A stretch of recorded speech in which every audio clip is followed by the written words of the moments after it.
You want to have some fun at home with your friends? You take out 3 cards. Take out the Queen of Club, Ace of Diamond, and the Jack of Spades. Watch that Ace of Diamond. Because when I put it onto the table, you have to bet where it is. And when you bet where it is, believe me, you're going to guess wrong because I put the Ace of Diamonds over here.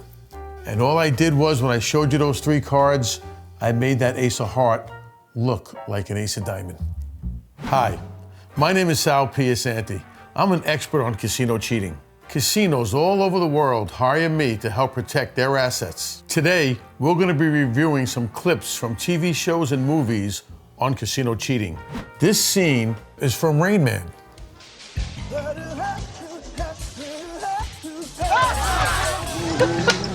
Hey, what's your secret, guys? You cheat.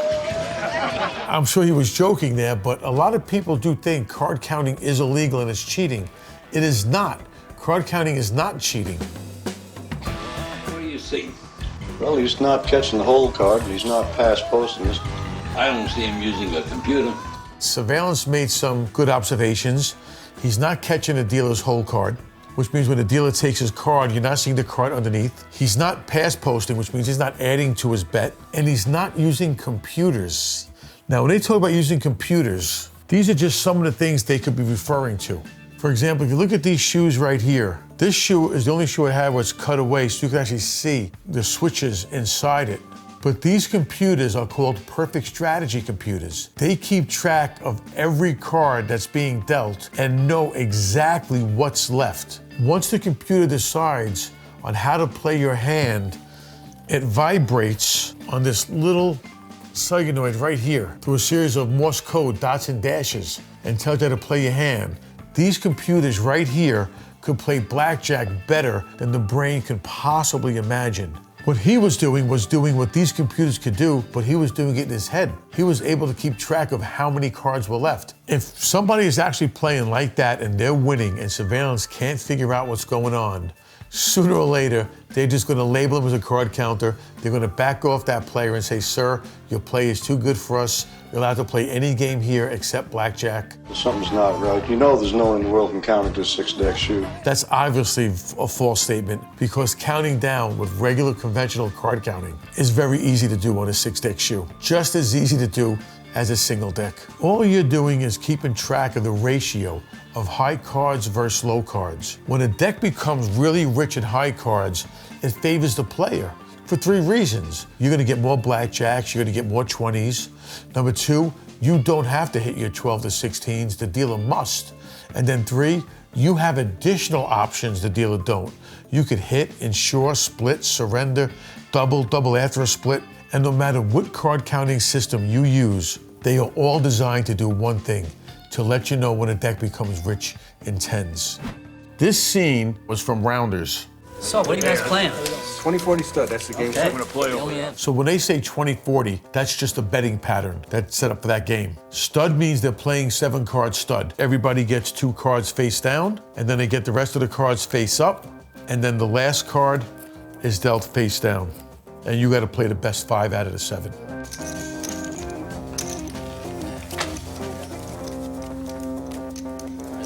That was a real false shuffle. This is the shuffle that Worm used. And these cards look like they're being shuffled. And this is exactly what he did. And you can see they're not being shuffled at all. He did a bookmark. He actually stepped back that top card, and then he shuffled, and then he just put those cards right back on top. Also, the way Worm held the deck. This is called a mechanic's grip. A mechanic is another name for a person who cheats, because a mechanic could fix things, and this guy could fix games. With the deck being held in this position, I could do so many cheating moves. I could peek the bottom card right now. When I square the deck up, I can look right at it. Now I know it's an Ace of Hearts. As I'm squaring the deck up in my hand like this, I'm looking right at it. I'm buckling that card, but it's all hidden right here.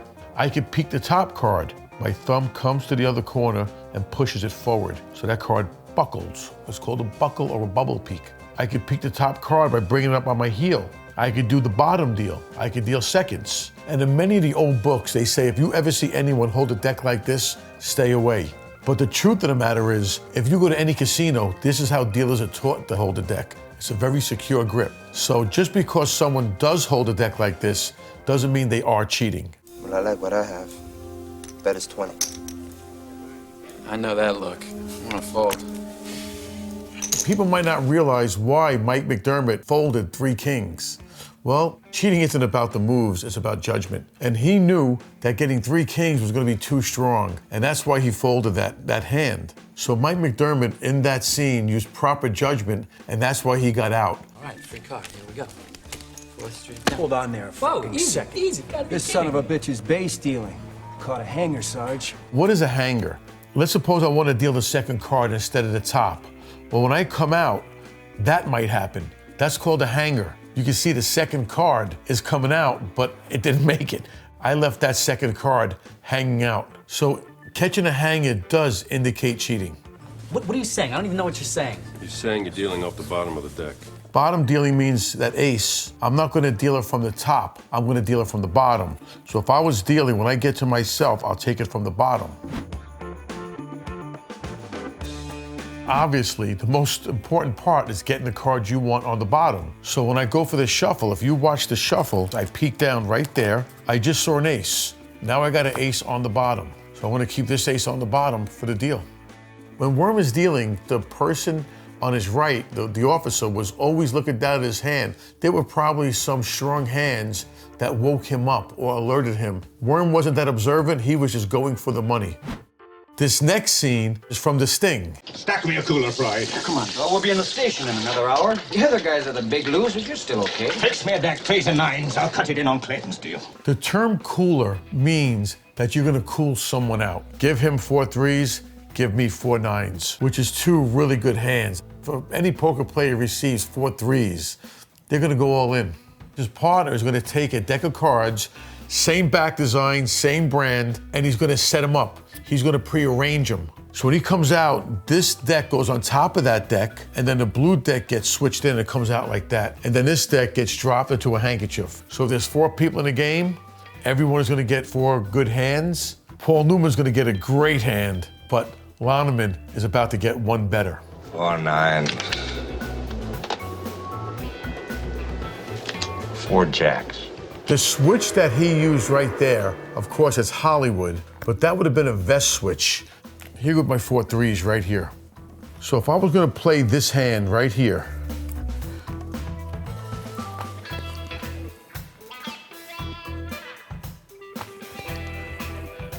you can see they just got switched. Loneman and his partner just knew Paul Newman received 4 3s, but when Paul Newman turned over the 4 jacks, he double-crossed them. He was the better cheat. This next scene is from Austin Powers. 17.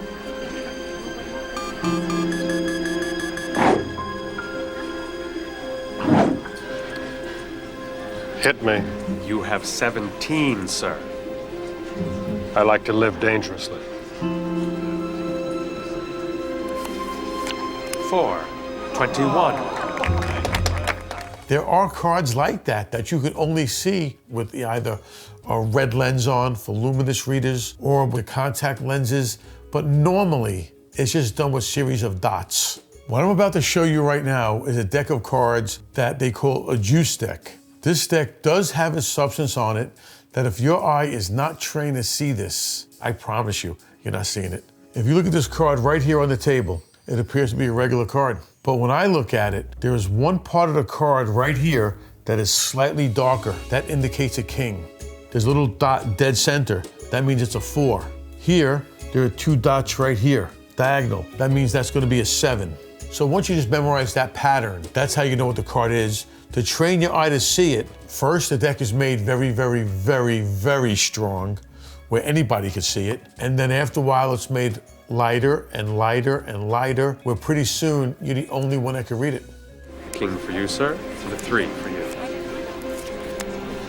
One major flaw that I've noticed in this clip is the way they were dealing. Everyone in blackjack gets 2 cards. When they showed Austin Powers' hand, he had a 3, just all by itself, and then the dealer dealt him a second card when Austin Powers should have had those 2 cards dealt in front of him from the start. I also like to live dangerously. As you wish, sir. 20 beats your 5. I'm sorry, sir. This next clip is from Casino. Now here's this guy reading the dealer's hole card and signaling his buddy at this table.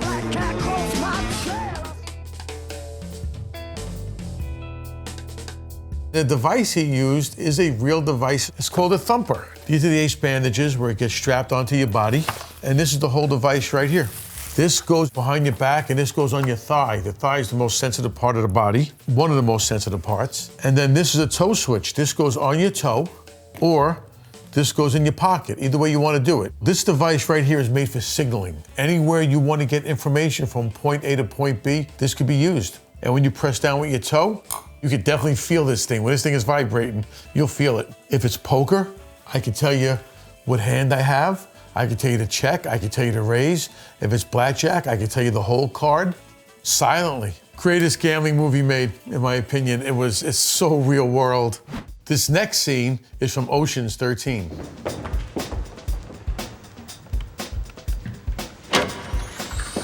Everything all right? I've never seen surveillance rooms that were that secure. Usually you get in with a passcode.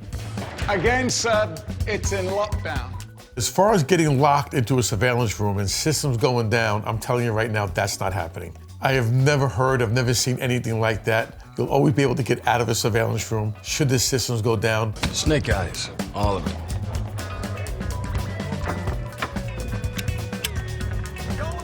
Oh, too fast. The dice acted very, very suspiciously. These are magnetic dice right here. So these will always get ones.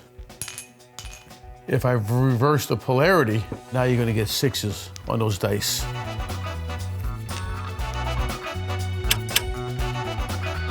When he had the lighter in his hand, that's what was controlling the magnet. When he hit the lighter or hit the switch, that's what activated the magnet to control the dice. That's the hardest part about using magnetic dice, is to make them appear natural. You hit that magnet at the wrong time, you're just gonna see a die flip over when it shouldn't. One of the biggest flaws on that scene, remember, the casino does not have to cash out those chips. If they think something happened, the casinos can refuse to cash those chips out until they do a review. This next clip is from the cooler. Oh my God. Oh my God, I can feel a kick. The dice do not drop out of the sleeve into the hand. They're usually in the hand before then. Just to show you how dice can be introduced into a game, let's suppose I want to switch these blue dice for these red dice. Watch the red ones. They're switched for blue. And if I want to bring them back, I bring them back. See how this dice switch works like this is the dice are in the palm already. And when you reach down to pick them up, these dice drop from the palm at the same time these dice trapeze up. One of the first things that boxman is taught is when you see a shooter throw the dice, always look for a clean hand to see if someone is switching dice. The way dice is spotted, opposite sides total 7. So if I have a 6 on top, on the opposite side of that 6, there will be a 1. When misspotted dice are really used, here's what they look like. Okay? They're called tops or tees. These dice only have the numbers 4, 5, 6 on them. These dice right here are the most preferred method of cheating by professional dice cheats. They're percentage dice, they win the money fast, and you can't lose. With magnetic dice, they can act differently. The dice don't hit the magnetic field. Things can happen, loaded dice. These are guaranteed. And the only reason why they work is because the human eye can only see 3 sides of any cube. If I put this die on that table right now, you can only see a 4, 5, 6. I'm assuming that the person sitting across from me is looking right now at a 4, 1, 2. But guess what? We're all looking at 4, 5, 6s. Let's get it, let's get it. Out, line away, don't skip it. Oh, guys, I thank you. So the cheaters will make their money, switch in the house dice, and keep playing till they lose. And then when they lose, it appears that their streak is over, walk away, and that's the end of the scam. This scene is from Runner Runner. If he doesn't roll a 7 and crap out, this is gonna cost you 100 grand. House kids sweat the money. Hey, shooter. The stick person never passes the dice out with a 7 showing. That's taboo or bad luck. So that's something you'll never see. How about this? I'll fade your action. Fade the action means I'm gonna book the bet. Whoever wants to bet, I'll take it. Or roll. If a stick person thinks something happened, they have the right to say no roll. that means this don't count. Shooter, can't slide your dice. No, raw. That is a real cheating move. Watch how that looks when the other die is thrown with it. So watch this 6 get slid and watch the other die go with it. But when you see this on a full 12-foot craps table and that die is being spun rapidly, it never tumbles, it's being spun. It's a really good illusion that both dice are being thrown legitimately. On the back wall, they have this rubber that has like little triangle shapes we call the alligator. And also the wall has a lip, a 45-degree angle. So if the dice just touch it or hit those alligator part, they're gonna tumble to ensure a player cannot slide the dice.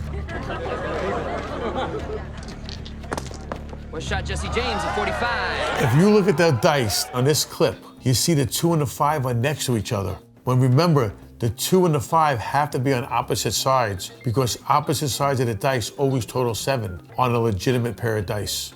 This scene is from Schitt's Creek. I don't think it's an accident that Bob keeps winning. What are you talking about? Haven't you noticed how Gwen circles the table with appetizers, constantly eyeing Bob, and then he lays down a big fat bet and wins? Signaling is very, very dangerous. It's probably the #1 scam that goes on in casinos every day undetected when 2 people get involved with collusion. And when you signal to a partner, you could do it right in front of everyone.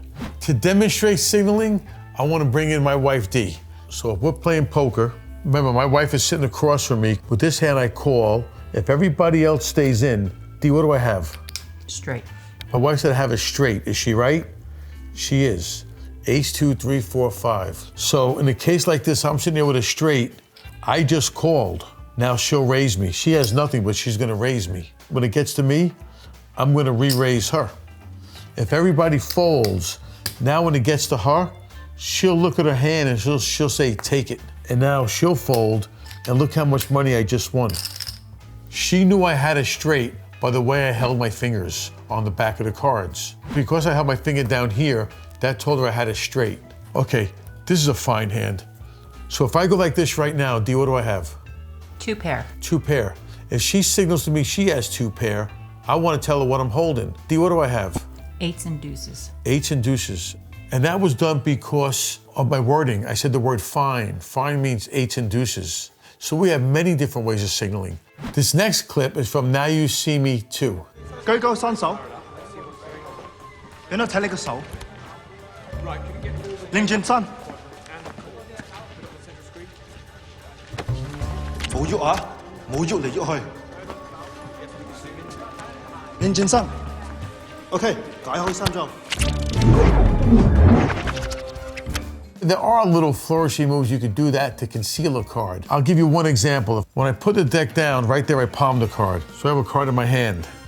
Then I cover the card with this hand as I come out like this, like my wrist, but it's still covered. Now I come back, so I nonchalantly want to show you both hands as I conceal it. But as far as flipping this card behind my back and flipping it 12 feet in the air, that's not happening. This next scene is from Shade. So you know the situation. We need a third to take down some of the big pots. What they meant is they need someone else to help win the pot. You can't always have the same person winning the money. It's a big game. Soft game. If they say it's a soft game, that means pretty much you're playing with suckers that you can get away with anything with. So what do you want me to do?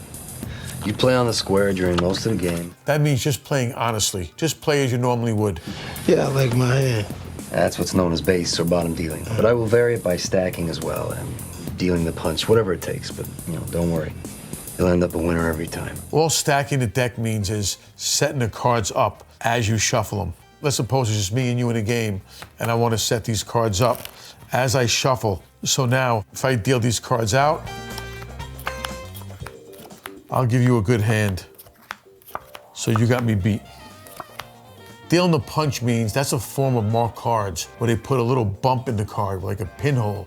So that way, when you're dealing, you feel the bump. So all the queens and kings might have like a braille system on it. And then when you deal, as soon as you feel that braille, that means you know a queen is coming up.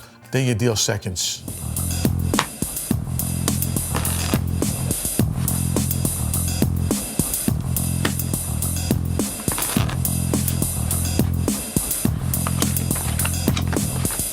So all you did right there was multiple shift to control the aces and then a bunch of false shuffles. So here go the 4 aces. when you put them into the deck, they look like they're going in. You could do a push-through move so they come out the other side. And then from here, now he just does a bunch of false shuffles where this deck looks like they're being mixed. But honestly, they're not.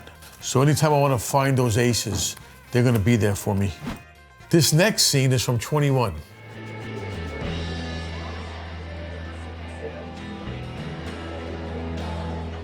Being part of a team has many advantages over being a solo counter. For the simple reason is you're playing with more tables, and then when the count gets rich, they call in the big money. Also, you have better camouflage because you're calling people in the middle of a shoe. Is that guy card counting? No, he just came in the middle of a shoe. He can't be counting. Well, guess what? His teammate was. When she leaned back and crossed her arms, that was the call-in signal. That means come over to the table, we have a good count here. Changing 10,000. Sweet. Too sweet. That's a mnemonic aid to transfer the count. So when she said sweet, she told him the count was plus 16. Obviously, they didn't want to get too technical for the viewers, but in card counting, you have two counts, the running count and the true count. The running count tells you the ratio of high cards versus low cards in all of the cards that remain. The true count tells you the ratio of high cards versus low cards in each single deck that remain. How do you get that number, the true count? You take the running count, which in that case was sweet 16, and you divide that by the number of decks remaining. Let's suppose it's a 6-deck game. If there's one deck played already, that means there are 5 decks remaining. 5 goes into 16 3 times. That means the true count would have been plus 3. Everything in card counting works off the true count. 8s, split 8s. Can I split those? Jack counts plus 15. 10 plus 14. Him splitting 8s was the correct basic strategy. Always split 8s when you're playing blackjack. A 16 is the worst hand you can have, so you're always taught split 8s. When you have a high count, you're gonna do things you normally wouldn't. For example, insurance, that's a big tell. When a dealer offers you insurance, which means, do you want to bet if I have a blackjack? It's not the right thing to do for the simple reason is, there are a lot more non-10s than 10s in a single deck of cards, but when the deck becomes advantageous and there are a lot more 10s than non-10s, then you do take insurance. Well, if I was in surveillance and I'm watching this play, the first thing that's gonna tip me off is the money. The first thing you're taught in the casino is always follow the money. So if I'm watching the money, and this person obviously is counting, but guess what? He came in mid-shoe. That tells me, well, guess what? Somebody on this table is with that person. Well, if you wanna go to a casino and you wanna be guaranteed to come home with a small fortune, go with a large one, and you'll come home with a small one. Thank you so much for watching, and thank you, Vanity Fair.